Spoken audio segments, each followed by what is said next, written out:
Bitcoin's future hinges on donations, and that's got people worried. It costs up to $200 million a year to keep Bitcoin's code maintained and functioning. Can developers find the resources they need in a plunging market? Frederick Munawa checks in. Last month, Bitcoin developer James O'Byrne sounded the alarm. The dominant blockchain might lose some very talented contributors if someone doesn't step up to pay them for their work. That work involves writing and maintaining code for the Bitcoin blockchain, tasks completely dependent on grants and donations from businesses and voluntary contributors. But relying on grants, stipends, and free labor makes Bitcoin development prone to the ebb and flow of crypto markets and goodwill. This story is part of CoinDesk's BUIDL week. The price of Bitcoin BTC is currently down by well over 60% since its all-time high in November 2021. Consequently, many Bitcoin businesses, the main source of those grants and stipends, have tightened their purse strings, and some have even been forced into bankruptcy, leaving many in the community anxious about how Bitcoin developers will get paid in the future. It'd be really nice to see more Bitcoin businesses step up, O'Byrne tweeted. This could get bad. Stephen Lee, who leads Spiral, a subsidiary of Jack Dorsey's block that focuses on funding Bitcoin development, isn't as pessimistic and chalks up the gloomy funding situation to the current slump in crypto asset prices. You have to recognize that we're in the middle of a bear market, Lee told CoinDesk in an interview. Some companies and funders that were doing a really nice job of funding developers have had to reduce that due to financial pressures and the bear market. Adam Back, CEO and co-founder of Bitcoin infrastructure firm Blockstream,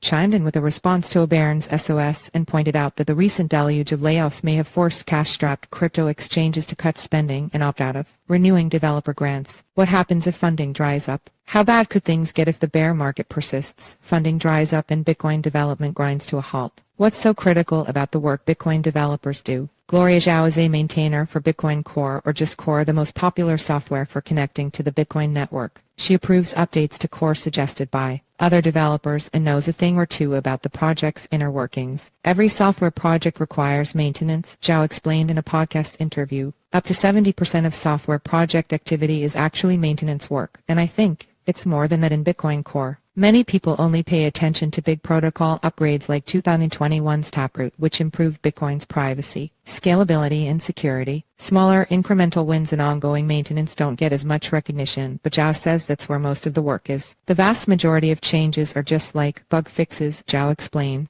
And then a very small minority are maybe something like Taproot or something like Package Relay, where you're trying to make a protocol change. According to a report by New York digital investment group NYDIG, a Bitcoin-focused investment firm, the ongoing core maintenance Zhao is referring to is carried out by roughly 40 to 60 active developers every month. Zoom out to include the broader Bitcoin ecosystem, and that number jumps to anywhere from 600 to 1,000 developers per month. That's essentially how many Bitcoin developers require funding on a monthly basis. Many crypto projects go bust because of fraud, malicious hacks, or even regulatory pressure. FTX, Ronin Network, Tornado Cash are a few examples. Not as many make headlines for shutting down due to funding issues. One cautionary tale is the Cardano decentralized finance DeFi project Ardana. Ardana raised $10 million in 2021 to work on stablecoin minting and foreign exchange services. After a year of attempting to become the maker DAO and the Curve finance of Cardano, the project was forced to call it quits, citing funding and project timeline uncertainty. While Ardana and Bitcoin are two completely different animals, Ardana's demise serves as a stark reminder of what can happen when project funding runs out. Lee doesn't believe Bitcoin, even in the most dire funding situation, will ever go completely bust. Even in the worst-case scenario, there's still several organizations that fund Bitcoin development, Lee explained. As far as I know, they're not in a situation where the budgets can disappear, and that includes Spiral and also includes Chaincode Labs and Brink. A recent report by crypto venture firm Electric Capital supports Lee's perspective. Despite a bloodbath in the crypto markets, the number of full-time developers in the general blockchain ecosystem grew by 8% to an all-time high of 61,000 developers in 2022. The data is even more impressive when reviewed over a 5-year period. The number of monthly active developers in the Bitcoin ecosystem has tripled since 2018 and stands at roughly 1,000 active developers every month. Ethereum's developer count has swelled fivefold to almost 6,000 contributors over the same time span, according to the report. Diversification. Spiral isn't the only organization dedicated to funding development on crypto's dominant chain. Brink was named the top funder of Core last year by crypto research firm BitMEX Research. Chaincode Labs, a Bitcoin research center, and O'Byrne's previous employer, Blockstream, And large crypto exchanges like Coinbase and OKCoin all have active grant programs for Bitcoin developers. The Human Rights Foundation is a well-known proponent of open-source cryptocurrencies and even runs a Bitcoin development fund. On February 21, the organization doled out $475,000 in grants to 10 Bitcoin projects across the world. This diversity of funding sources isn't accidental. Spiral has a four-part framework for what it calls sustainable open-source Bitcoin development. One aspect of that framework is multi-entity funding, which emphasizes the need to obtain funding from multiple sources. Since I've been in the space, I've referred to a 10 by 10 model. And by that I just mean it's healthy for Bitcoin development if there's 10 organizations funding 10 developers each, Lee said.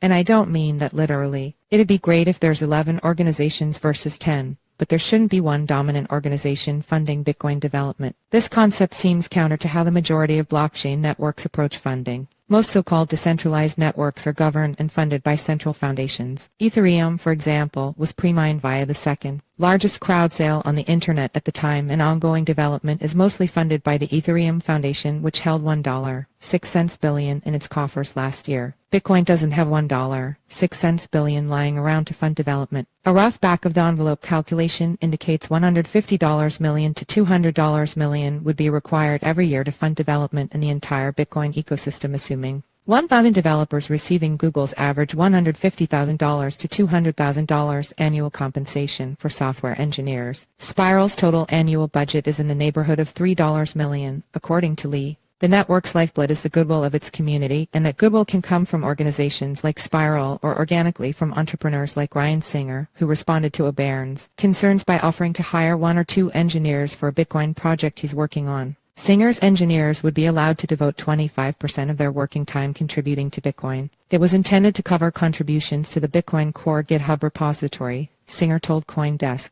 But in talking to candidates, I'm expanding it to also include the 3 major Lightning node implementations.